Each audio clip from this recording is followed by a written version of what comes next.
Walaupun benda tu kecil, tapi sebab saya terlepas benda kecil tu, saya punya menyesal macam saya tak patut buat macam tu. Assalamualaikum, bersama saya Syuib dalam Ria X In Person.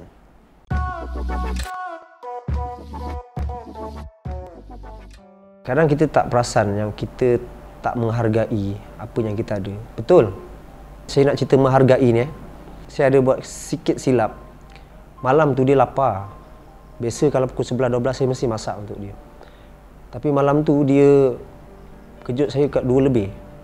Saya besok ada kerja. Dia kejut saya. Dia cakap, dia tengah sarat ni. Dia, I nak makan nasi putih, telur mata dengan kicap.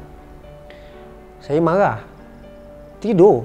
Dia tengah tidur. Saya bangun dalam keadaan marah. Saya cakap, aduh, 2:30 bu. Tolonglah, cak I nak sangat makan. Terasa nak sangat. Saya turun bawah. Saya ingat memang momen ni. Saya masak telur tu. Telur mata, nasi putih. Saya tak kicap. Saya naik atas. Masih lagi dengan marah. Saya bagi kat dia. Dia dapat seronok sangat nasi tu. Walaupun nasi yang kicap dengan telur. Saya baring kat atas katil macam ni. Saya nampak dia tengah duduk makan. Dan saya tidur. Tak teman dia makan. Tu yang saya cakap, Allah, saya cakap banyak-banyak benda lah. Saya itu satu yang saya nak cakap. Saya nak minta maaf sangat dengan dia. So kita kena appreciate sebenarnya. Siapa pun, orang yang, lebih-lebih lagi orang yang kita sayang, kita tak tahu tau bila momen Allah akan ambil orang tu. Walaupun benda tu kecil, tapi sebab saya terlepas benda kecil tu, saya punya menyesal macam saya tak patut buat macam tu. So kalau yelah orang mengikuti cerita saya ni, janganlah ambil satu cerita macam oh kesian kat Syuib je, jangan. Letakkan untuk diri sendiri. Hargai orang yang ada dalam sekeliling kita. Lagi-lagi pasangan kita. Sebab rezeki kita semua daripada pasangan kita. So hargai. Kalau ada benda yang tak betul, betulkanlah. Cukup-cukup lah. Sebab bila jadi macam ni, tengok, saya sampai sekarang pun susah nak move on. Saya still dekat situ kan. Lagi pula ada benda yang saya terkilan, saya tak tempat minta maaf dengan dia. So sama-sama lah kita ni jadi orang yang lebih baik, cintai pasangan kita. Sebab betul, bila tak ada, dia tak sama tau. Kita tahu kadang-kadang kita sedih, kawan kita meninggal, ya tahu. Tapi bila become tu pasangan, kita takkan boleh nak percaya lah. Kecuali kita tak suka dia ke, kita ada tapi kalau kita betul fall in love dengan dia, kita sayang dia, hargai.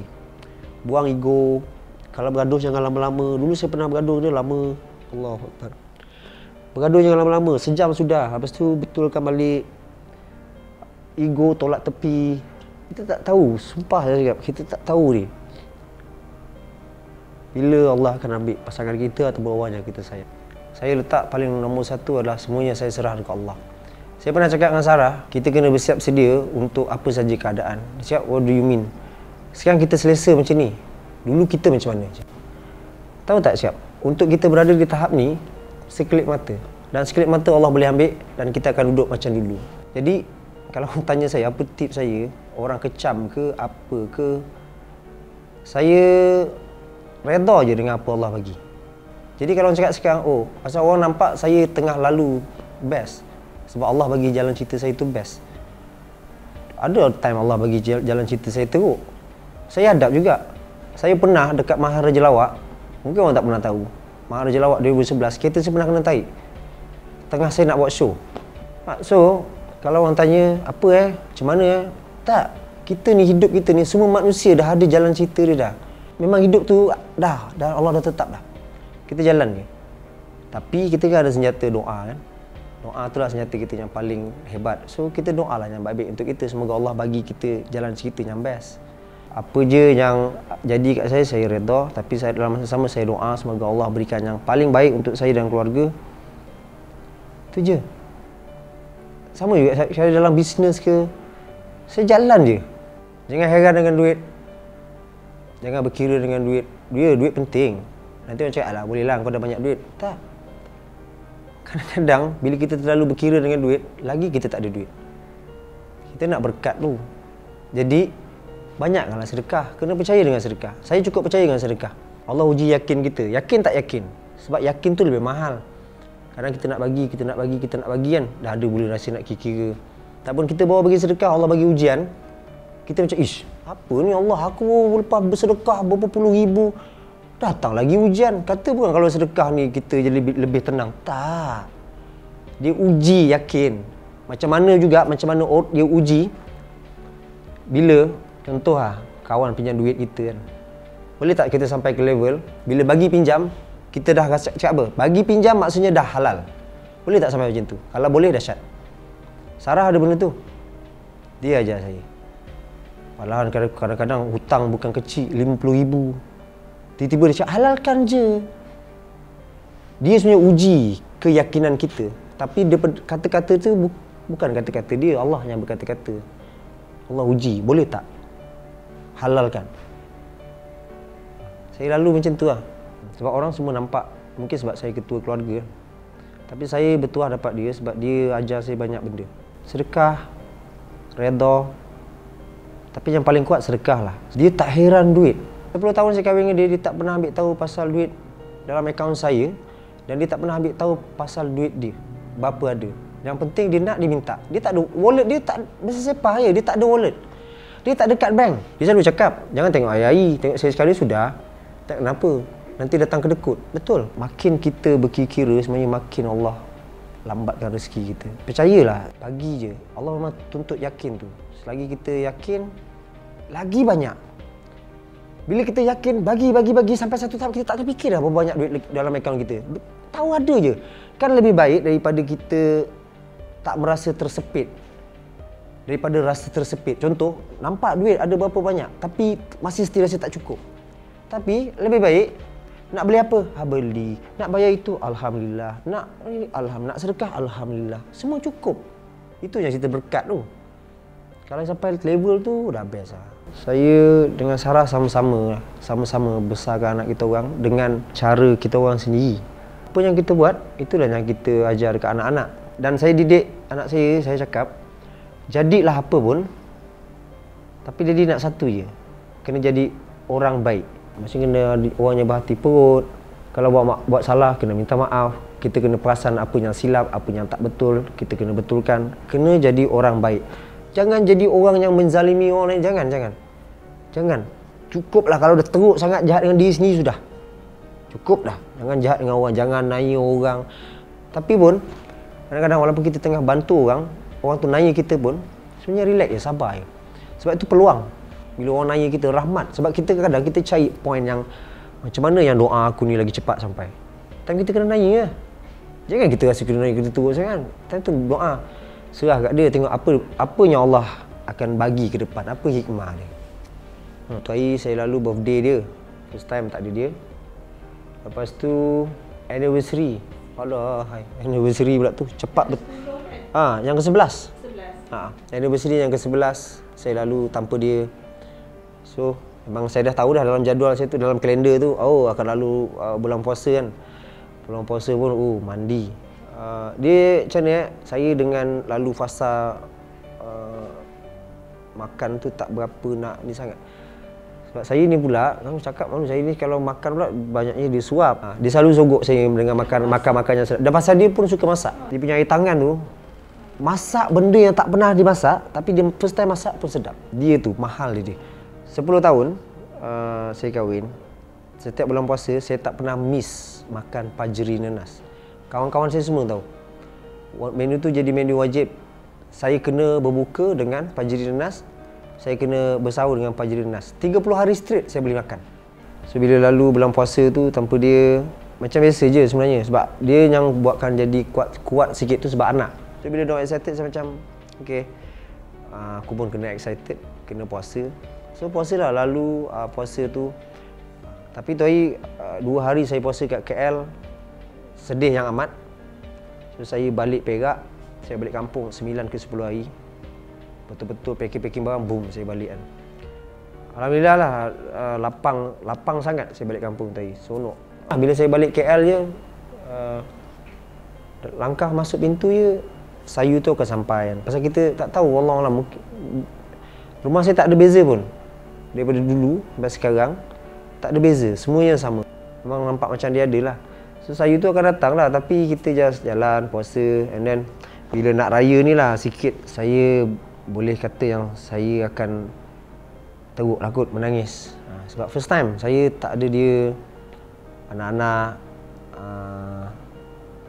pergi kubur. Of course lah, dulu saya pergi kawasan kubur tu dekat Gombak tu, di situ arwah mak dia.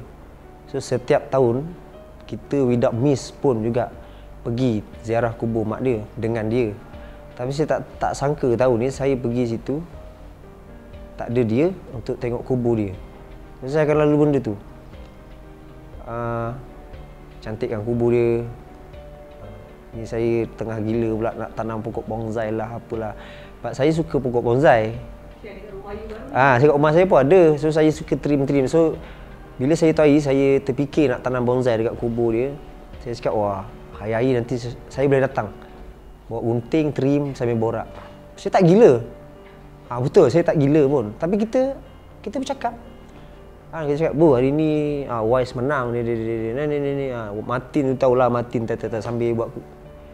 Saya tak gila, saya tahu. Saya bukan gila pun. Tapi sekadar nak bercakap.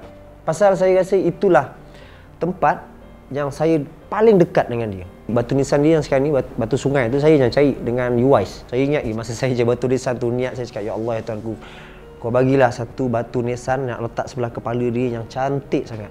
Saya jumpa memang cantik betul, bulat je.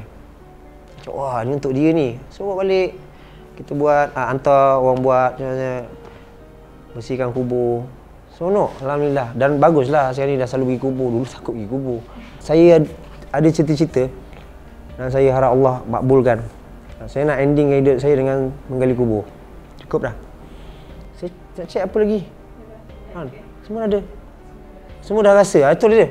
So nanti nak tengok anak besar. Cukup dah. Itu dia. Semakin cinta Shuaib, boleh saya anggap sebagai satu mini showcase untuk saya. Tengok saya nyanyi itu macam mana kan. Banyak lagu. Boleh tak? Boleh tak ni?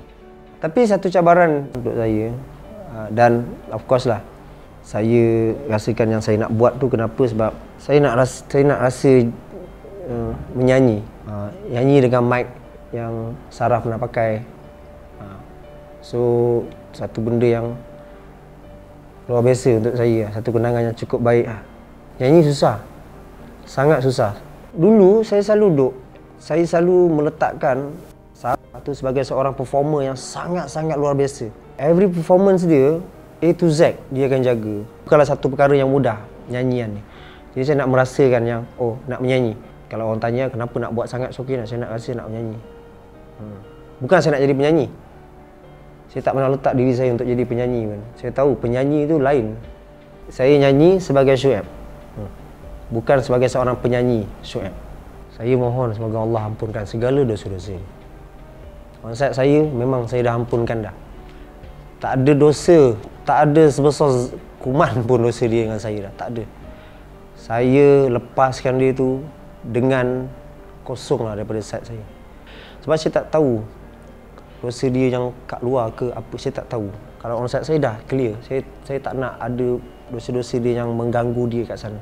Saya tak minta apa dah, saya nak tu je.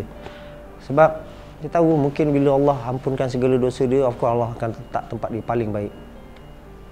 Dan saya mohon Allah letak dia dekat syurga yang paling tinggi. Sebab dia tu terlalu istimewa, dia tu terlalu dahsyat. So letaklah dia tempat yang paling tinggi, dalam syurga yang paling tinggi. Dan saya dengan anak-anak ada satu cita-cita. Saya selalu cakap dengan orang, kalau kita ikut jalan Allah, kita ada peluang jumpa ibu balik. Sebab saya belum mimpi dia. Saya tak pernah mimpi dia. Anak-anak saya semua dah mimpi. Saya dengan betul saya yang belum mimpi dia. Mak saya dah mimpi. Saya kata ada terasa macam nak tengok dia depan-depan. Ada. Boleh tengok dalam video, tapi saya nak rasa macam tu. Jumpa dia, pegang kan. Saya tak tahu cerita saya ni sekarang ni dah 9 bulan ni. Lamanya cerita ni di bibir-bibir orang lagi kan. Tapi apa yang saya boleh katakan, apa yang saya lalui sekarang ni sebenarnya adalah pengajaran untuk orang lain juga sebenarnya.